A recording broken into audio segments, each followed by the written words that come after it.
మరి సూర్యభగవానుడు ఆరోగ్యానికి చిహ్నం.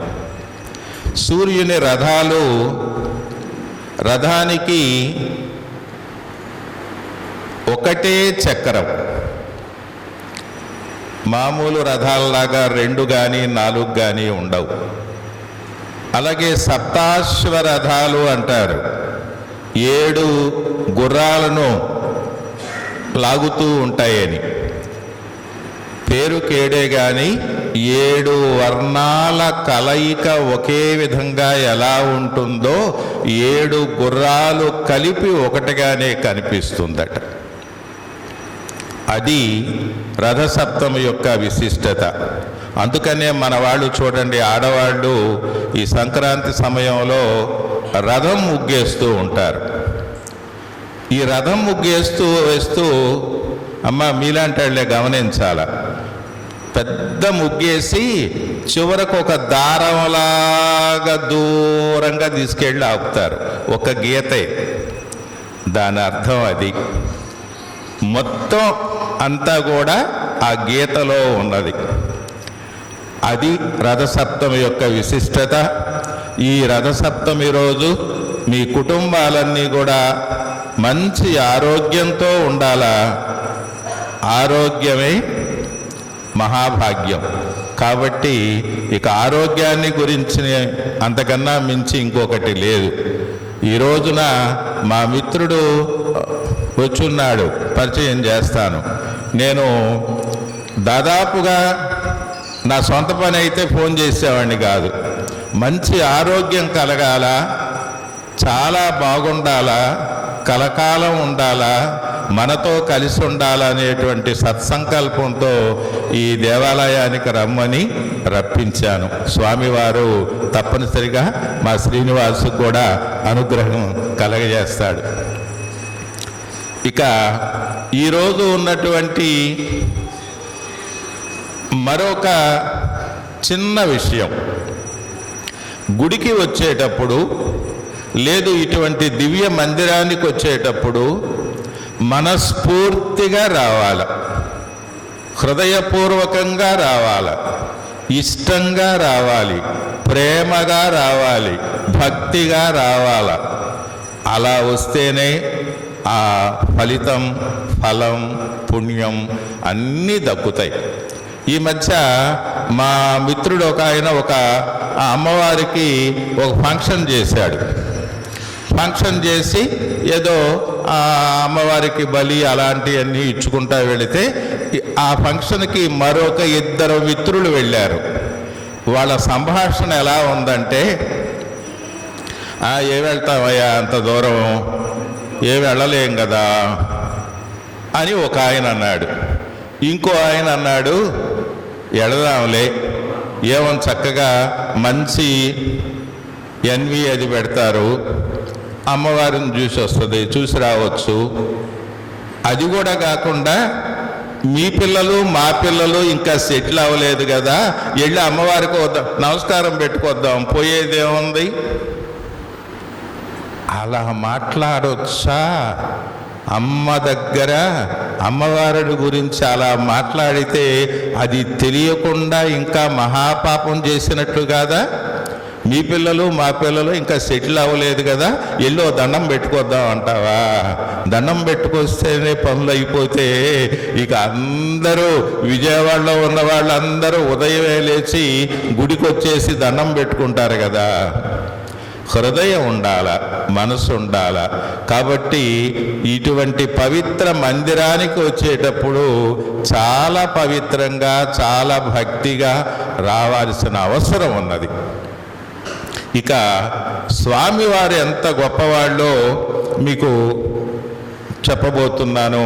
ఈ చెప్పేవన్నీ కూడా మనస్ఫూర్తిగా మనస్సు ధ్యానం చేసుకొని నేనేం చెబుతున్నానో మీ మనస్సు అక్కడికి వెళ్ళిపోవాలి.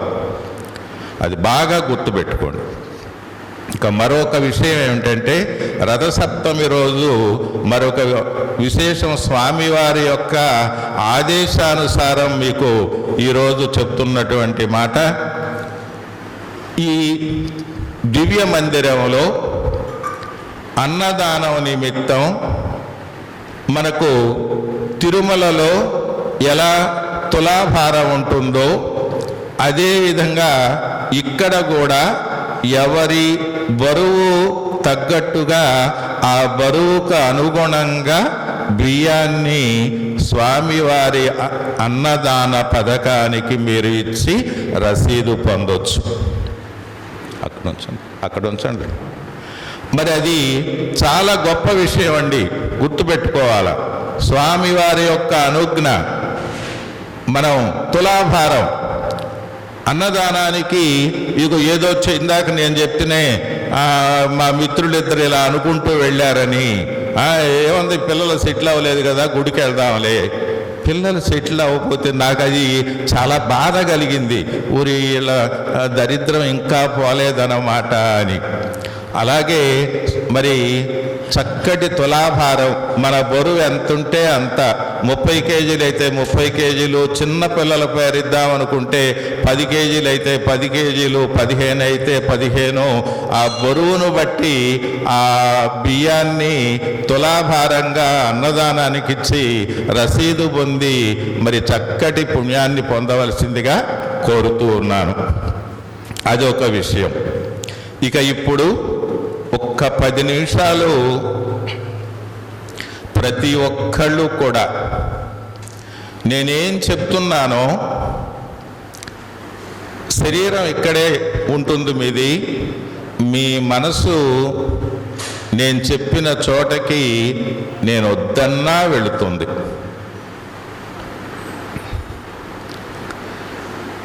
ముల్లోకాలను చల్లగా చూచే చల్లని తల్లి, ముల్లోకాలను చల్లగా చూచే చల్లని తల్లి, నమ్మిన వారిని అమ్మలా కాపాడే కల్పవల్లి, ముల్లోకాలను చల్లగా చూచే చల్లని తల్లి, నమ్మిన వారిని అమ్మల కాపాడే కల్పవల్లి, కరుణించి కనకధారను కురిపించిన కనకదుర్గమ్మ. మీ మనస్సు వెళ్ళిపోయింది. కరుణించి కనకధారను కురిపించిన కనకదుర్గమ్మ. శంకరాచార్యుల వారు అపర శంకరావతారం ఎత్తినటువంటి కాలంలో ఒక పేద బ్రాహ్మణుని ఇంటికి వెళ్ళి ఆ కనకధారాస్తవాన్ని పఠిస్తే అమ్మవారు కరుణించి ఆ ఇంట బంగారు ఉసిరికాయలు కాసిందట, కురిపించిందట. కరుణించి కనకధారను కురిపించిన కనకదుర్గమ్మ, సకల విద్యల అధిదేవత పార్వతీ మాత, సకల విద్యల అధిదేవత పార్వతీ మాత. మనం ఎలా ఉన్నా మన పిల్లలు బాగా చదువుకోవాలి, వాళ్ళకి చదువు బాగా రావాలని ఎంత తపన పడిపోతాము. ఎంత ఆరాటపడతాం, ఎన్ని నిద్రలేని రాత్రులు గడుపుతాం మన పిల్లలు బాగు కోసం, ఎన్ని దేవాలయాలకు వెళతాం. సకల విద్యల అధిదేవత పార్వతీ మాత, అన్నపూర్ణగా విలసిల్లిన కాశీ విశాలాక్షి, అన్నపూర్ణగా విలసిల్లిన కాశీ విశాలాక్షి. అన్నపూర్ణ అని పేరు పొందినటువంటి కాశీ పుణ్యక్షేత్రం. మరి వెళ్ళిన వాళ్ళు పుణ్యాత్ములు, ఇంకా చూడని వాళ్ళకి చూచే అదృష్టం స్వామివారు ఏదో ఒక సమయంలో కలిగిస్తారు.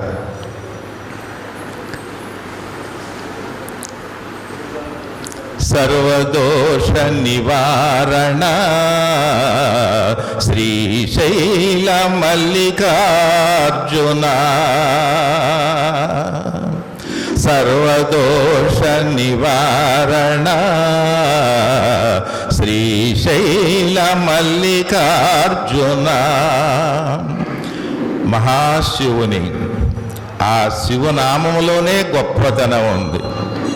ఓం హర శంకర హర హర, ఓం హర శంకర, వందనం దిగంబర వందితా పురందర, హర హర ఓం హర శంకర.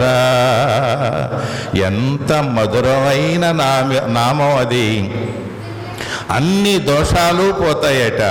సర్వదోష నివారణ శ్రీశైల మల్లికార్జున, సర్వ విఘ్న నివారణ శ్రీ కాణిపాక వినాయక, సర్వ విఘ్న నివారణ శ్రీ కాణిపాక వినాయక. ఏ పూజ చేసుకున్నా కూడా శుక్లాంబరధరం విష్ణుం శశివర్ణం చతుర్భుజం ప్రసన్నవదనం ధ్యాయే సర్వ విఘ్నోపశాంతయే. మరి ఆ విఘ్నేశ్వరుడు వినాయక స్వామి.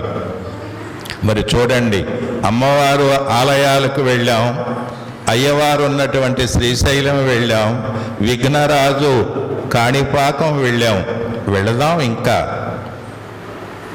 యుగాలు మారినా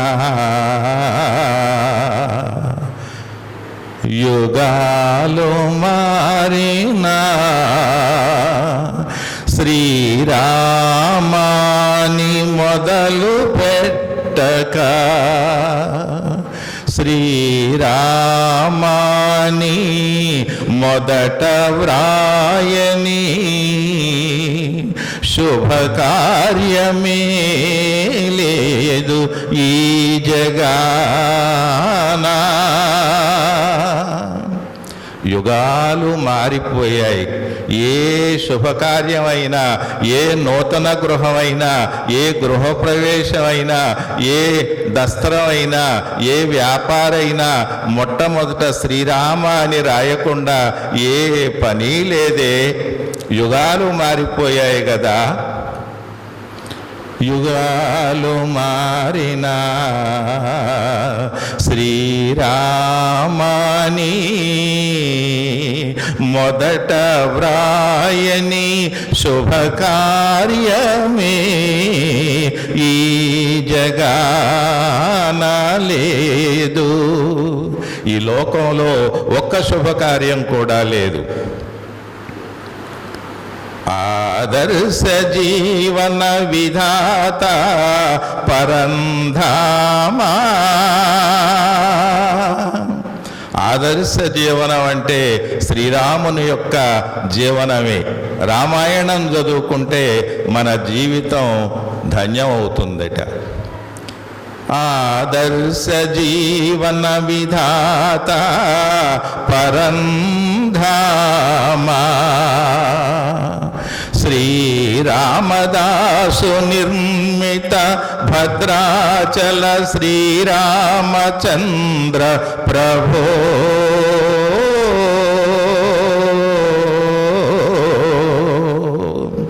రామదాసు నిర్మించిన భద్రాచల శ్రీరామచంద్ర స్వామి దివ్య పాదాలకు కూడా నమస్కరిద్దాం. ఈ క్షేత్రాలన్నీ కూడా పర్వదినాలతో సంబంధం లేకుండా ఎప్పుడూ భక్తులతో క్రిక్కిరిసి ఉంటాయి. అమ్మ, అది బాగా గుర్తుపెట్టుకోండి. నేను చెప్పేటువంటి పుణ్యక్షేత్రాలు శ్రీరామదాసు నిర్మిత భద్రాచల శ్రీరామచంద్ర ప్రభో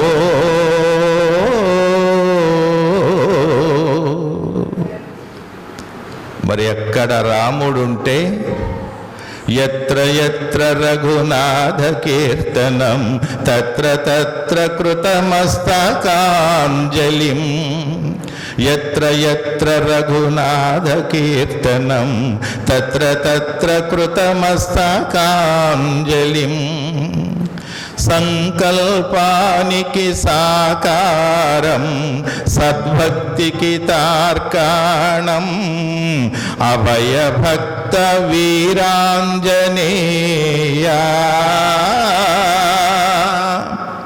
మరి సంకల్పం అంటే ఆంజనేయుని స్వామి దగ్గర నేర్చుకోవాలా. భక్తి అంటే ఏమిటో ఇందాక మొదట్లో నేను చెప్తేనే అది కాదు భక్తి. ఆంజనేయ స్వామి దగ్గర నేర్చుకున్నదే భక్తి. అభయ భక్త వీరాంజనేయ. ఆంజనేయ పుణ్యక్షేత్రాలు కూడా మరి భక్తులతో ఎప్పుడూ కూడా మరి అలరారుతూ ఉంటాయి. నియమనిష్టలతో వ్రతమాచరించిన నియమనిష్టలతో వ్రతమాచరించిన కుటుంబ సౌభాగ్యాన్ని ప్రసాదించే అన్నవరం శ్రీ సత్యనారాయణ స్వామి.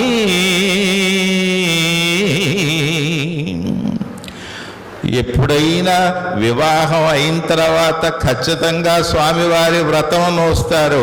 తర్వాత వీళ్ళకి సమయం ఉంటుందో లేదో, పిల్లలు కలిగిన తర్వాత వ్రతం నోచుకుంటాం స్వామి అని మొక్కుకున్న తర్వాత పిల్లలు పుట్టినప్పుడు మొక్కుకుంటే కొన్ని కుటుంబాలలో పిల్లల పెళ్ళిళ్ళకు కూడా కుదరదు, ఆ మొక్కు తీరదు. అది మన జీవన విధానం. నియమనిష్టలతో వ్రతమాచరించిన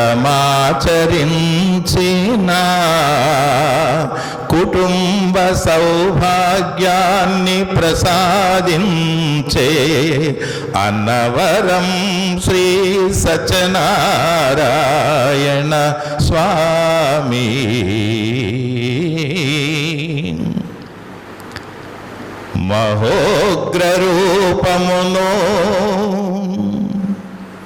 మహోగ్రరూపమును మంచి గంధమున నిక్షిప్తము చేసి మహోగ్రరూపమును మంచి గంధమున నిక్షిప్తము చేసి కప్పస్తంభము నుండి వరాలు కురిపించే సింహాచల లక్ష్మీనార సింహ.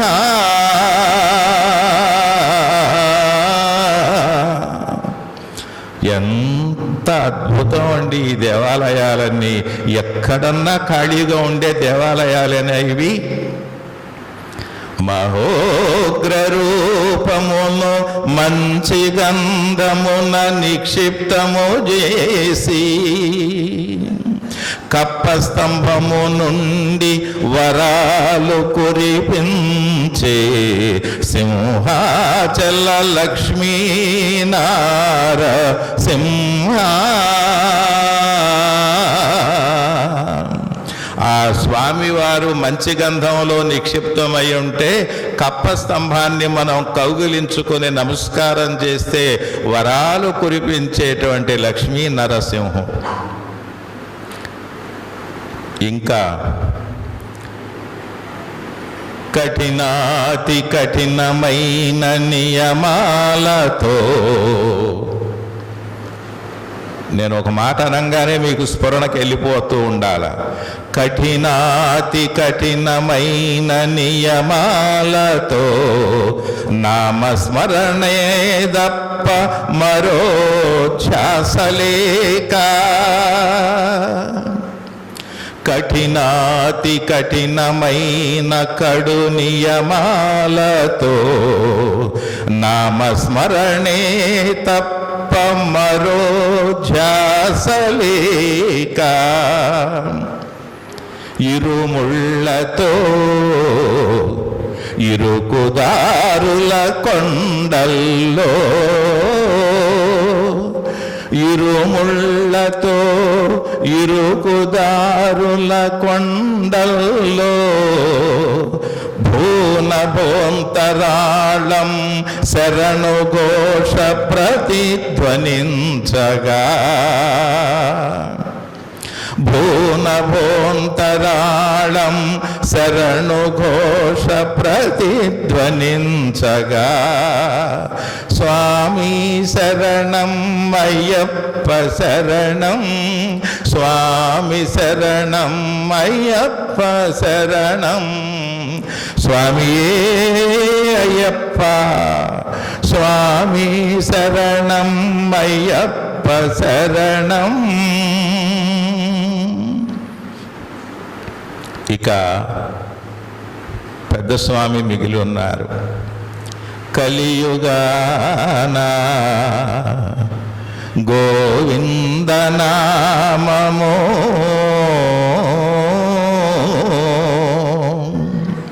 కలియుగాన గోవిందనామము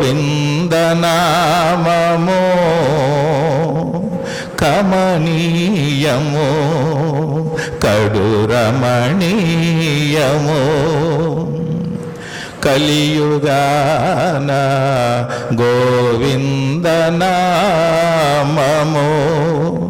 కమనీయం కడురమణీయం. కోట్లాది మంది భక్తులకు కొండంత అండా, కోట్లాది మంది భక్తులకు కొండంత అండా. ఆయురారోగ్య ఐశ్వర్య సిద్ధి ఆనంద నిలయ. ఆయురారోగ్య ఐశ్వర్య సిద్ధి ఆనంద నిలయ. శ్రీ తిరుమల వెంకటేశ్వర.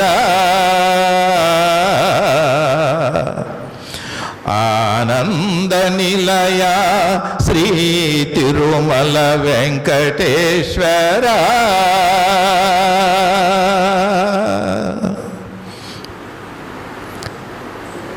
మహర్షుల తపోధార మానవాళికి జీవనాధార. మహర్షుల తపోధార కూడా మన జీవనానికి ఎంతో అవసరం. చూడండి, ఎన్ని దేవాలయాలకు వెళ్ళొచ్చాం 10 నిమిషాలలో. ఈ దేవాలయాలన్నీ ఒక్క సంవత్సరంలో చూడగలిగిన వాళ్ళు, చూచిన వాళ్ళు ఇక్కడ ఉన్న వాళ్ళల్లో ఎవరైనా ఉన్నారా? అస్సలు చూడని దేవాలయాలు కూడా ఉన్నాయి.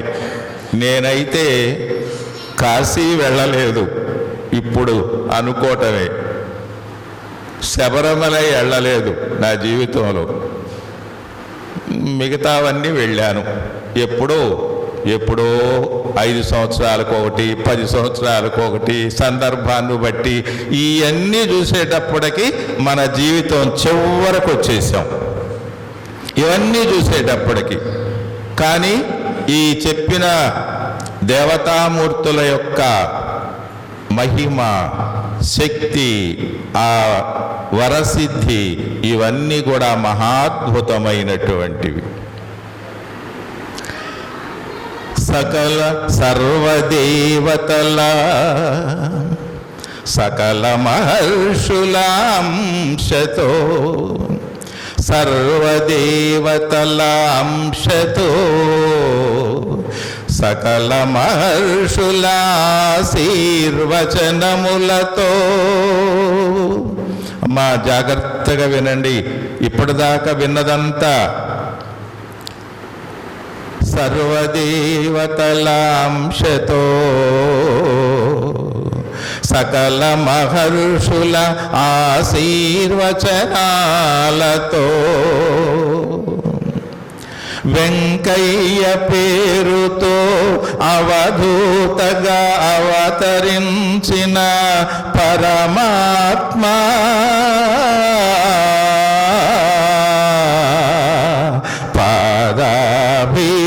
పాదాభివందనం. అందరూ నామం చెప్పండి అమ్మా. ఓం నారాయణాది నారాయణ.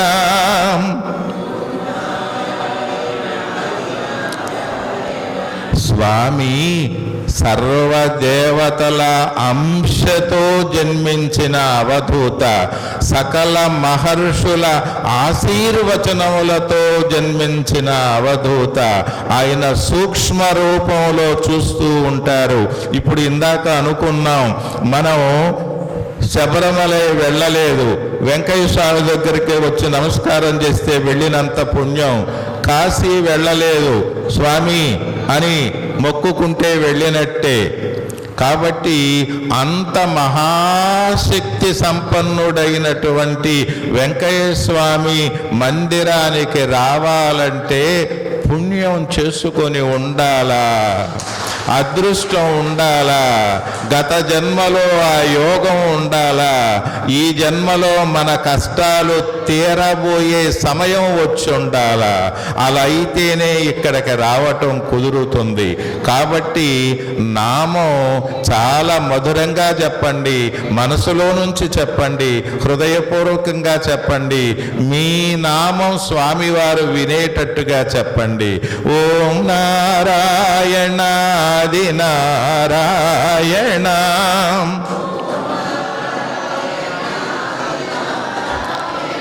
ఓం నారాయణాది నారాయణ.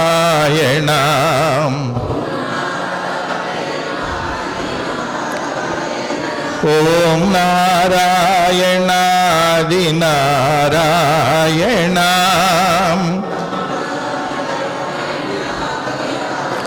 ఓం నారాయణాది నారాయణ.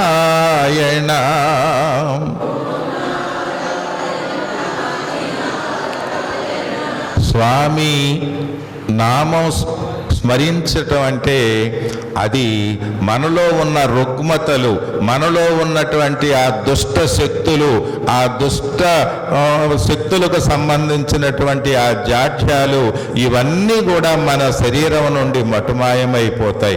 మీరు ప్రతిరోజు కూడా పడుకునేటప్పుడు చక్కగా ఓం నారాయణ ఆది నారాయణ అనుకుంటూ మీరు పడుకోండి. ఎంతోసేపు అవసరం లేదు, 2 సార్లు 3 సార్లు. అలాగే నిద్ర లేవగానే ఓం నారాయణ ఆది నారాయణ అనుకోండి. ఎంత హాయిగా ఉంటుంది, ఎంత ఆరోగ్యంగా ఉండవచ్చు. మీ కుటుంబం అంతా ఆరోగ్యంగా ఉండాలంటే స్వామి నామ స్మరణ. ఈ మంత్రం ఏ వేదాలలోనూ లేదు, ఏ పురాణాలలోనూ లేదు, ఏ శాస్త్రాలలోనూ లేదు, ఎక్కడ ఎవ్వరూ సృష్టించింది కాదు. స్వామి వారు మరి ఆయన నోటి వెంట వచ్చిన మహామంత్రం ఓం నారాయణాది నారాయణ.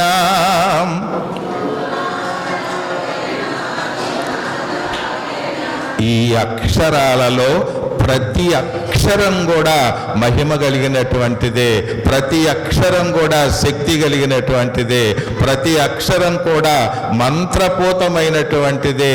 స్వామి నుండి వచ్చినటువంటి మంత్రాలు ఇవి, ఆ మంత్రాక్షరాలు ఇవి. కనుక ఆ అక్షరాలు మన ఇంట్లో ఎప్పుడూ కూడా ఉండాల. ఇక నేనే చెప్తూ ఉంటే చాలా సమయం అవుతుంది కాబట్టి నాకు సమయం తెలియదు. స్వామివారు అలా వెనక నుండి నాతో చెప్పిస్తూ ఉంటే నాకు ఆకలి వేయదు, దాహం వేయదు, ఏమీ అనిపించదు. ఎన్ని గంటలైనా అలాగే చెప్పేటువంటి ఆ శక్తిని నాకు స్వామి ప్రసాదించినందుకు వారి పాద పద్మాలకు నేను మనస్ఫూర్తిగా నమస్కారం చేస్తూ, మరి ఈ రోజున అన్నదానం చేయటానికి వచ్చినటువంటి వాళ్ళు, అసలు అన్నదానం అమ్మా ఇందాక నేను చెప్తేనే స్వామివారు రథసప్తమి రోజు నుంచి ఈ గొల్లపూడి వెంకయ్య స్వామి మందిరంలో శ్రీరాములు గారు ఈ రోజు నుంచి మనం ఇక్కడ అన్నదానానికి బియ్యాన్ని తులాభారంగా తీసుకోబోతున్నాం. మీ ఇంట్లో ఎవరి పేరున అన్నదానం చేస్తారో వారి బరువు ఎంత ఉంటుందో ఆ బరువు ప్రకారం స్వామివారి వద్దకు వచ్చి ఆ బియ్యాన్ని సమర్పించండి. మా శ్రీరాములు గారు కూడా త్వరలో ఆ తులాభారానికి సంబంధించిన ఆ కాట అలాంటిది స్వామివారి ఎదురుగా పెట్టి, మీరు స్వామివారి ఎదురుగా కూర్చొని ఒకవైపున రెండో వైపున బియ్యం మూట పెట్టి స్వామివారికి సమర్పించి అన్నదానానికి ఇస్తే స్వామివారు మీకు బహూకరించేటువంటి వస్త్రం, ఆశీపూర్వకమైనటువంటి ఈ శేష వస్త్రాన్ని మీకు ఇవ్వటం జరుగుతుంది. ఈ శేష వస్త్రం మీ ఇంట్లో ఉంటే ఏ రుగ్మతులు రావమ్మా, ఏ దుష్టశక్తులు రావు, ఏ పీడలు ఉండవు, ఏ పిల్లలకు ఇబ్బందులు ఉండవు. దైవశక్తి ఒక పక్కన ఉన్నప్పుడు దుష్టశక్తులు లేకుండా ఎలా ఉంటాయా? ఉండవు. కాబట్టి ఆ దుష్టశక్తులన్నీ మన ఇంట్లోకి రాకూడదనే కదా ధూప దీపాలు ఇవన్నీ కూడా వేసుకుంటూ మన ఇంటిని మనం సంరక్షించుకుంటూ ఉండేది. ఇవన్నీ కూడా పాటించండి. అన్నదానానికి ఈ రోజు నుంచి చాలా దివ్యమైన రోజు, మహిమ కలిగిన రోజు కాబట్టి ఈ దివ్య మందిరంలో ఇక నుంచి రత్నం గుర్తుపెట్టుకోయా, ఇక నుంచి ఇక్కడ బియ్యం అన్నదానానికి తీసుకున్నామంటే తులాభారం రూపంలోనే తీసుకుంటాం. మీ ఇంట్లో ఎవరి పేరుని ఇస్తున్నారు, వారి బరువెంత, స్వామివారు ఎదురుగా మీరే స్వయంగా వచ్చి తులాభారం చేసుకొని ఆ స్వామివారి దగ్గర ఆ రసీదును పొంది మరి ఆ స్వామి ఆశీస్సులు పొంది వెళ్ళవలసిందిగా మీ అందరినీ కూడా ప్రార్థిస్తున్నాను. మరి ఈరోజు స్వామివారు నాతో పలికించినటువంటి ఈ దివ్యమైన మాట మీ అందరికీ చెప్పాను. మీ అందరూ ఎంతో అదృష్టవంతుల కిందే లెక్క. ఇక అన్నదానం సంకల్పంతో చేయాలని నేను చేయగలను. మీరందరూ ఇప్పుడు సంకల్పం అనుకోండి, ఏదో ఒకటి మీ ఇంట్లో సమస్య, మీ బాధో, ఆరోగ్యమో, లేకపోతే మీ అవసరమో, కోరికో, ఇబ్బందులో ఏ ఉంటే అవి ఒక్కసారి అనుకోండి. ఒక క్షణం స్వామివారి ఎంక చూస్తూ తదేకంగా ఎవరైనా అడిగిన చాలు, ఎవరైనా అడిగిన చాలు, స్వామివా వారికి చేయును మేలు. అడిగితే చాలట, ఆ మేలు అలా జరుగుతూ ఉంటుంది. ఎన్నో లీలలు కొన్ని వందల లీలలు మనం వింటూ ఉంటాం. మరి అవన్నీ కూడా చెప్పుకునేటువంటి సమయం మనకు ఉండదు. కాబట్టి ఈ రోజున అసలే మరి ఆ సూర్య భగవానునికి సంబంధించినటువంటి దివ్యమైనటువంటి పర్వదినం. ఈ రోజున దశహారతులు చూడటం, అది అందులో చాలా చాలా మహత్తరమైనటువంటి సన్నివేశం. మరి నమ్ముకొని మరి ఇక్కడికి వచ్చినటువంటి వాళ్ళు వాళ్ళ అనుభవాల్లో చెప్పవాలని మరి పర్వతనేని రాణి గారు ఆ కుటుంబంలో నుంచి ఒకళ్ళు రావాల్సిందిగా కోరుతున్నాను. అయ్యా ఎవరు వస్తారో రండి, ఎవరు వచ్చినా పర్వాలేదమ్మా రండమ్మా. అలాగే చల్లా వెంకటేశ్వరరావు కామేశ్వరి దంపతులు వారు కూడా రండమ్మా. ఇలాగే పర్వతనేని రాణి గారు, నేను గత వారం చెప్పాను,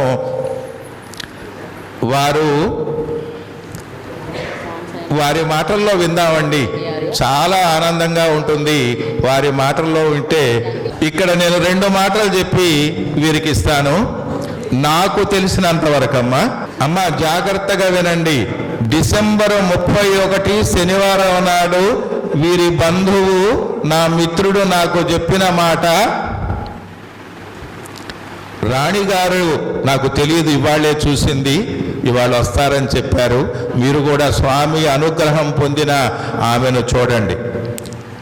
ఇవాళ మాకు బోనస్ కింద లెక్క, ఈరోజు రేపో అని డాక్టర్లు అంటున్నారు అని ముఖమంతా విచారంగా చెప్పాడు ఈ మందిరంలోనే. ఏం పర్వాలేదండి, స్వామివారికి నమస్కారం చేసుకొని వెళ్ళండి, తగ్గిపోతులేని మేము ధైర్యం చెప్పాం.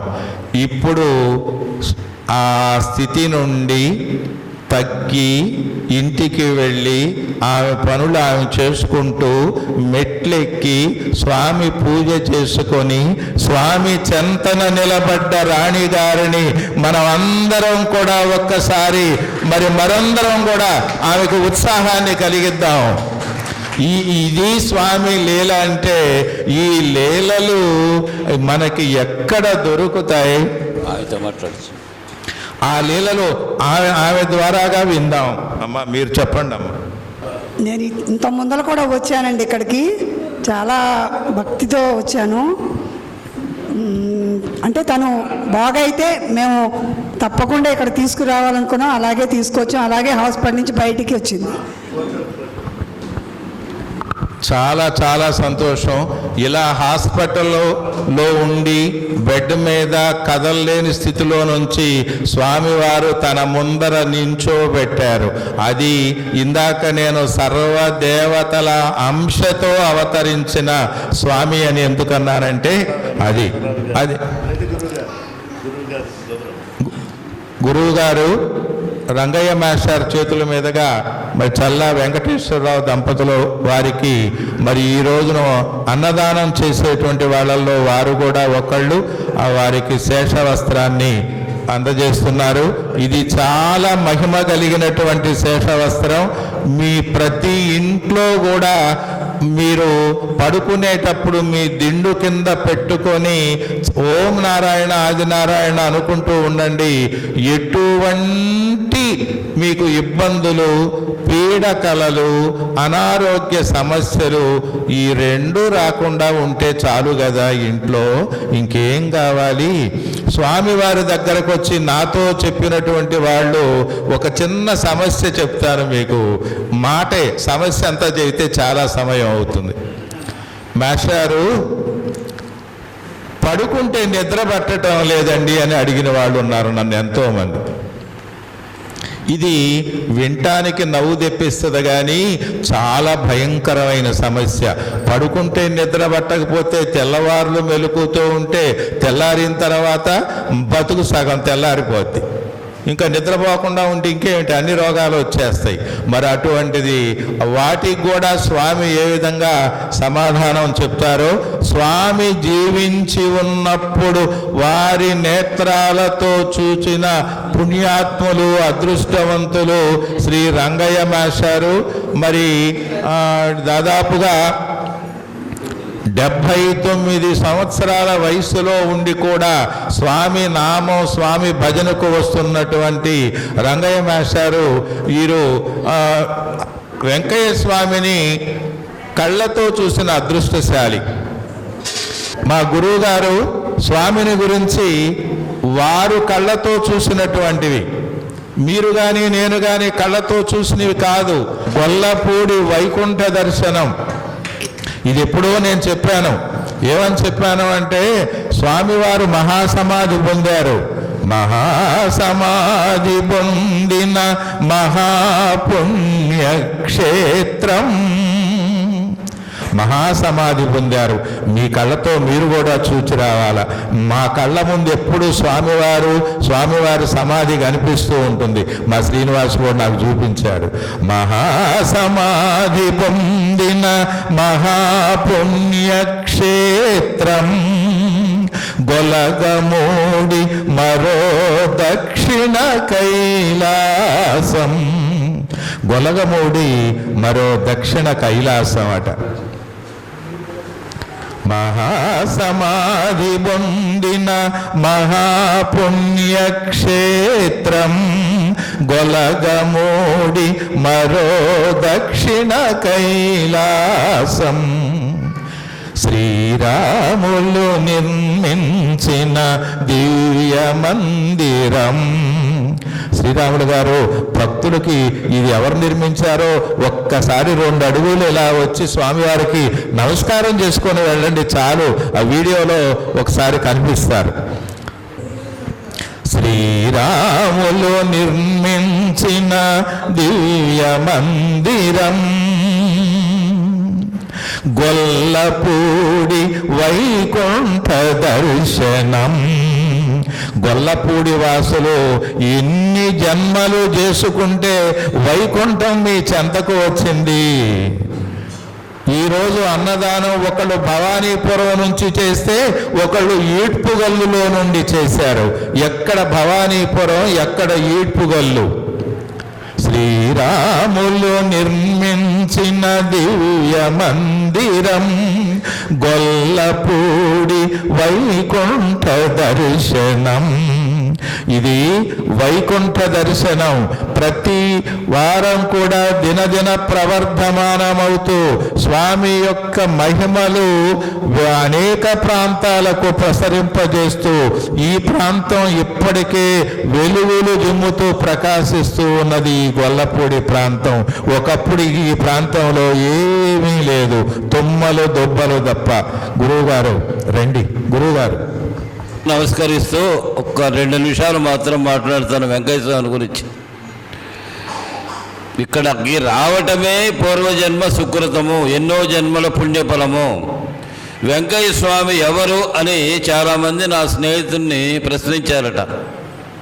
దానికి ఒకటే సమాధానము. వెంకయ్య స్వామి చెప్పిన మాట మీతో చెప్తున్నాను. అయ్యా, పైలోకంలో మీటింగ్ పెట్టారయ్యా వాళ్ళు అంటే బ్రహ్మ విష్ణు మహేశ్వరులు. పైలోకంలో మీటింగ్ పెట్టి నిర్ణయించి 2 పంపించారయ్యా ఇక్కడికి అన్నాడు. ఆ 2 ఎవరు అనంటే షిరిడి సాయినాథుడు, వెంకయ్య స్వామి అవధూతలుగా వచ్చారు వీళ్ళిద్దరూ. ఒకప్పుడు ఆయన, ఈ దక్షిణాయన ఈయన, వీళ్ళు అవధూతలుగా వచ్చినటువంటి వాళ్ళు. అందుకనే వెంకయ్య స్వామి సజీవంగా ఉన్న రోజుల్లో అనేవాడు, అయ్యా మా అన్న ఉత్తరాదిలో ఉన్నాడయ్యా, నేను దక్షిణాదిలో ఉన్నాను అనేవాడు. వీళ్ళిద్దరూ అన్నదమ్ముళ్ళ సోదర ప్రేమతో భూమి మీదకి వచ్చినటువంటి అవధూతలు. ఇద్దరు కూడా అగ్నిహోత్రుల్ని సేవించినటువంటి వాళ్ళు. వీళ్ళ కృప మనకి సులభంగా ఎట్లా అందుతుంది అనే విషయం ఆలోచిస్తే, అమ్మా జాగ్రత్తగా విను, నీకోసం చెప్తున్నాను ఇది. వీళ్ళ అపూర్వమైన కృప మానవుడికి ఎట్లా దొరుకుతుంది అని అంటే, నిత్యాగ్నిహోత్రులు వాళ్ళ పనులు వాళ్ళు చేస్తున్నారు. మనం చేయాల్సింది ఏంటంటే, మనము గురుభిక్ష అలవాటు చేసుకోండి దయచేసి. నేను 78 సంవత్సరాలు నిండుతున్నాయి. రేపు మే డేకి 78కి వస్తున్నాను స్వామి కృప వల్ల.